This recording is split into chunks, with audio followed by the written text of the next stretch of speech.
Welcome to the flowerschool.com video library. I'm Michelle Heandrick, AIFD, the lead instructor here at the Floral Design Institute. You know, prom is just around the corner, and that means you're going to need to come up with creative new ideas to keep those girls happy. Glad you're joining us today because we have just that set up for you. This beautiful floral pendant style necklace. It's easy to do, it's fast, and you can make it profitable. With just a few simple tools and 3 easy steps, we'll create this amazing necklace. The tools I'm using today are pretty simple, and we probably all have them in our toolkits. I have a pair of jeweler's pliers. These are a round tapered nose. They're not the flat nose, but those would work as well. Just make sure they don't have teeth. You don't want to mar the aluminum wire while you're working with it. I have a pair of cutters. I have a pair of bail making pliers, but I'm not going to use those. I have a paintbrush. It'll make sense in a minute. Pair of shears.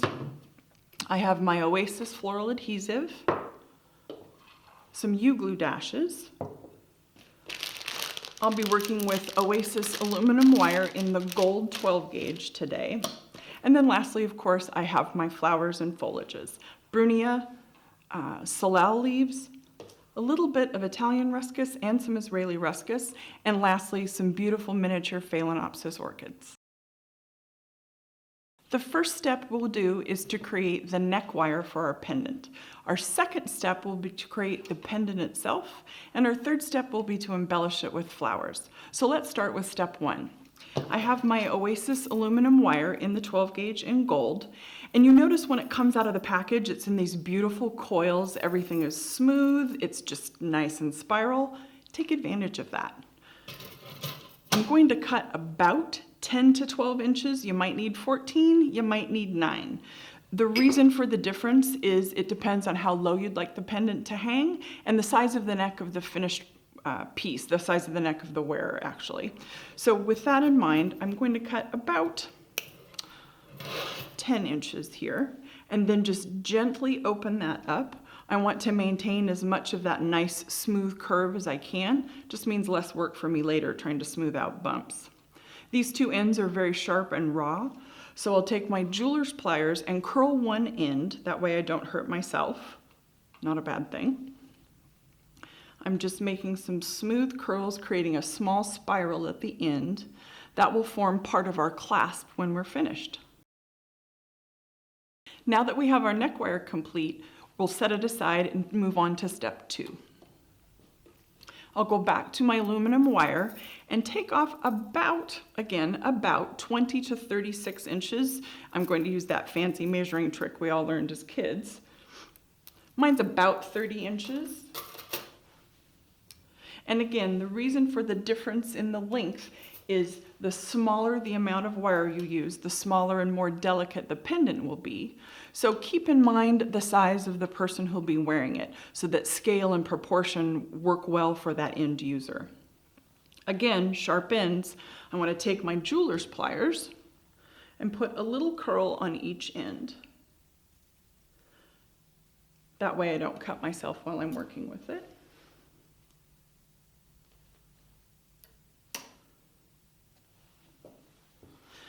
Now, here's the tip I want to share that I think is really quite cool.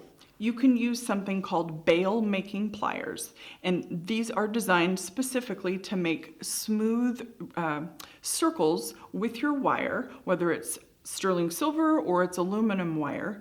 Either way, it lets you wrap the wire around so that every circle is exactly the same size. You could buy these, or here's my tip. You could work with something like a chopstick, or in this case, a paintbrush. It has a little bit of a taper to it, but not towards the top end. So I can use this to create the bail on my pendant. The bail is the portion that attaches to the neck wire, and it's what allows that pendant to sit flat. If you don't create a bail, you could still work with it. You could feed that neck wire through your finished pendant, but sometimes it has the tendency to flop around a little bit. Creating this double loop bail makes it lay nicely and allows you a good surface to put on flowers. So to make that bail, I'll take my paintbrush, put it under my wire.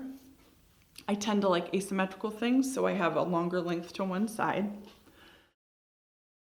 And then I'm just going to wrap the wire around, push it closely together so that I end up with 2 wraps of the wire across the top. Then I like to give it a little twist and slide out my paintbrush. That creates this beautiful bail to go onto my neck wire. Now here's the really fun part. Take my wire and just wrap it around my fingers. I don't have any particular pattern to it. It's a very organic form when I'm finished, but it still has lots of rhythm and movement because of all these moving coils of the wire. So I have something that looks like this. Now, I just wad it up in my hands. Not very technical, but the end result's pretty spectacular. Again, no real pattern to it, but using those loose coiled ends as an anchor point, I can fold them over and around, locking those coils into place and giving myself that base for my floral. When you find a shape that you like, give it one final look. Maybe an extra little twist here wouldn't be bad.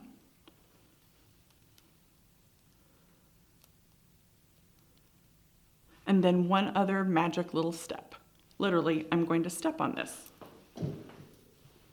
The reason I do that is it locks that wire into place, hardens it off, and gives me a very nice flat surface. So now I have this beautiful flat piece to work with. Ready for flowers, that's my next step.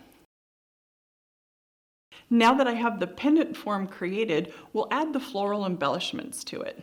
To start with, I'm going to work with a leaf of Floral. Grab my scissors here.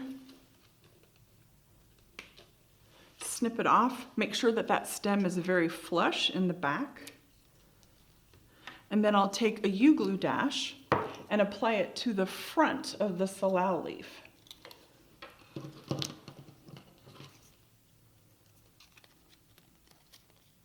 I could use my Oasis Cold Adhesive to do this, but this is faster and I don't have to wait for it to dry. So looking at my pendant form, I need to decide where I'd like to place this. The leaf serves 2 purposes. One, it hides any mechanics that might be peeking through as I assemble the rest of the pendant. And 2, it also provides a pop of color on the back of the pendant, which lets the dimension of that filigreed wire show through a little bit more. So as I look at that, again, I like asymmetrical, so I'll have my leaf extending beyond the form of the pendant itself. Got a little carried away with my stomping, I just about smashed my bail. So now I have the leaf backing on the pendant itself. Then I'll add some floral. I don't want to overdo it. Part of the beauty of this is the actual pendant itself, so just some simple embellishments really go a long way. I have some silver brunia berries, so I'll snip a few of those off. Easier said than done. Let's go old school. We'll just pick them off. All right, so we have a few of those, and then I have these beautiful miniature Phalaenopsis orchids. Now, if you work in a flower shop, you probably have these plants on your floor, so you can simply go out and snip a few blooms. No one will know, and you've got a beautiful piece of artwork on the way. So I'll take one that looks perfect. There we go. And then again with this, I'm going to cut it very flush on the back side. Then for this, I will use the Oasis Floral Adhesive. I could also use a glue dash, but the reason I'd like to use the adhesive is I have a cut wound on the back of that flower. And if I apply the adhesive to that wound, not only will it hold the flower in place, but it'll help seal over that cut, just like on a person, and keep the moisture in so the flower lasts a little bit longer.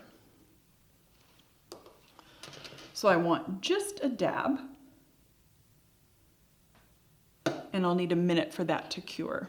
While I do that, I can do the same thing and add just a little bit, not that much of a bit, to each of the Brunia berries.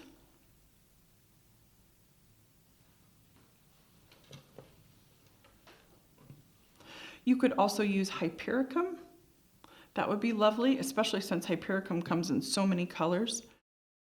Thinking about prom time, you have so many flower choices because you have so many dress colors anymore. It's not just the basic pink or navy or lavender, lots and lots of options. That's another thing I love about working with orchids and the Oasis wire. They both come in a myriad of colors, so you can really match this piece to what the girl is wearing, totally custom, and she's going to love that. So my glue has started to bubble. Give it a little blow to encourage it. And then I'll add that orchid in. Gently pressing on the face of it. Next, I'll add the Brunia berries.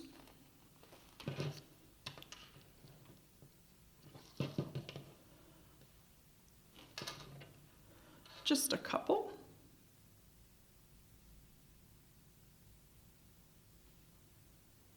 And then we'll let that dry. Now that I've finished embellishing my frame with flowers, you'll notice I did add another Brunia berry and a little bit of Italian ruscus, just one leaf, because I like the depth that it gives to the design. So now that I've finished that and it's dried, I can simply slide it on my neck chain. Just like so. And then I'll finish off the clasp on the other side so I get rid of that sharp edge. So using my jeweler's pliers, I'll simply curl that edge around as well.